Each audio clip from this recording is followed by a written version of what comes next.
안녕하십니까. 조국혁신당 박은정입니다. 오늘 윤석열 대통령이 최혜병 특검법 등 3개 법률안에 대해서 또다시 거부권을 행사하였습니다. 이에 저희가 권한쟁의 심판을 헌법재판소에 청구하는 의안을 국회에 발의하고자 합니다. 이 거부권 행사가 부당하고 위헌적이라는 점을 알리기 위해서 오늘 기자회견장에 왔습니다. 오신 분들 소개해드리겠습니다. 조국혁신당의 김재현 의원님 오셨습니다. 조국혁신당의 김준형 의원님 참석하셨습니다.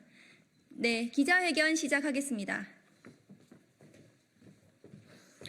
윤석열 대통령의 법률안 거부권 남용, 권한쟁의로 바로 잡겠습니다.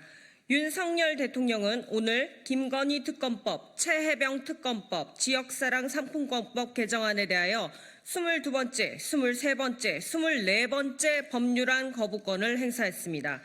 이승만 대통령 45번, 박정희 대통령 5번, 전두환 씨 0번, 노태우 전 대통령 7번, 김영삼 전 대통령 0번, 김대중 전 대통령 0번, 노무현 전 대통령 4번, 이명박 전 대통령 1번, 박근혜 전 대통령 2번, 문재인 전 대통령 0번.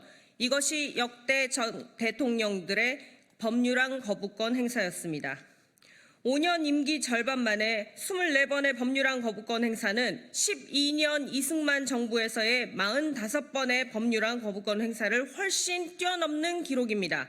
윤석열 대통령의 법률안 거부권 행사 자체가 헌법상 한계를 벗어난 권한 남용에 해당합니다.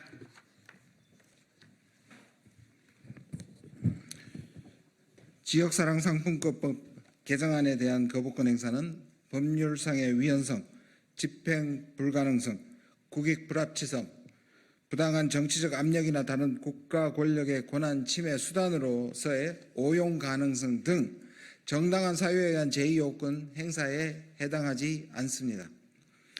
지역사랑 상품권의 활성화를 위한 각종 지원 방안을 마련하는 것을 골조로 하는 것으로 국민의 자유와 복리 증진에 책무가 있는 대통령으로서의 의무를 저버리는 것입니다.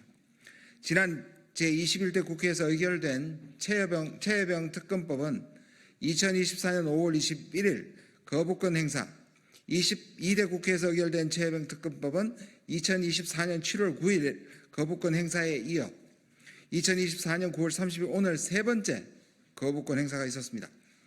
세 번의 거부권 행사는 정당한 입법적 재량 범위에서 의결하는 법안을 무력화하는 적극적인 성격의 제2요구권 행사로서 권력 분립 원리와 국회의 입법권을 침해했습니다.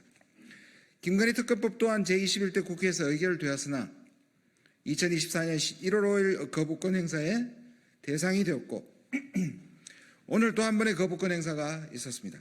김건희 특검법에 대한 거부권 행사는 윤석열 대통령의 공직 임무와 책임의 수행에 부적절한 영향을 미칠 수 있는 사적 이해관계에 있는 이익과의 충돌, 즉 이해 충돌 금지 원칙에 위배되는 것으로 명백한 권한 남용입니다.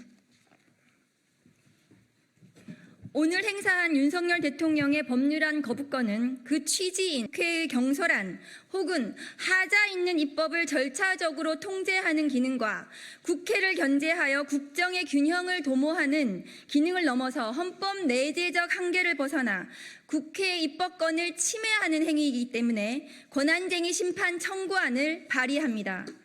김건희 특검법을 거부하고 또 거부한다고 해서 윤석열 대통령 자신은 물론 배우자 김건희를 둘러싼 수많은 의혹이 숨겨지겠습니까? 최혜병 특검법을 거부하고 또 거부한다고 해서 그 진실이 묻혀지겠습니까? 그동안 국회의 조약 체결 비준에 대한 동의권 침해를 이유로 개별 국회의원이 대통령에 대해 권한쟁의 심판을 청구한 사례가 있었으나 국가기관의 부분기관이 자신의 이름으로 소속기관의 권한을 주장할 수 있는 제3자 소송 담당을 명시적으로 허용하는 법률의 규정이 없는 현행법 체계 하에서는 국회의 구성원인 국회의원이 국회의 조약에 대한 체결 비준 동의권의 침해를 주장하는 권한쟁의 심판을 청구할 수 없다는 것이 헌법재판소의 다수 의견이었습니다. 그렇기에 국회의안으로 의결을 거쳐 제22대 국회의 이름으로 권한쟁의 심판 청구를 하고자 합니다. 권한쟁의 심판 청구를 통해 윤석열 대통령의 법률안 거부권 남용을 바로잡고 침해된 국회의 입법권을 회복하겠습니다. 감사합니다.